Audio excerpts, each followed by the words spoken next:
10 Cloud Tilt Moon. Agar bu oyoq kiyim primерно shu yozni boshlarida taqdim qilinganda ishoninglar, bu ushbu yilda bestseller oyoq kiyimi bo'lishi aniq edi. Sababi oyoq kiyim naski sifat, o'sha sizlarga kerakli, o'sha eng talab katta bo'lgan oyoq kiyim yana mana bunaqa rezinkali ip, ya'ni Cloud Tilt Löwe edishini bor, o'shanga juda ham bir yaqin qilindi va o'zini interni Löwesiz edishinini taqdim qildi.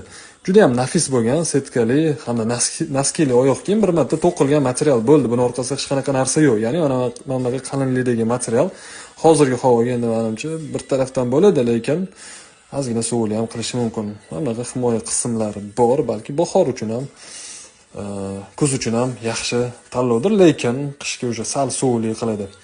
Teylari xullas baza birga bir Cloud Tilt o'zi mana bunaqa ozgina uzorli qo'shilgan va logotipli ip o'tkazish, ip o'zi umuman boshqa ko'rinishga olib kelingan va mana bu yerda nisbatan qalinroq qilingan Cloud Tiltga qaraganda kirib chiqishi menimcha osonroq bo'lish uchun va komfort, ya'ni podushka o'rtasi bo'shlik, bayrog'imiz o'z o'rnida.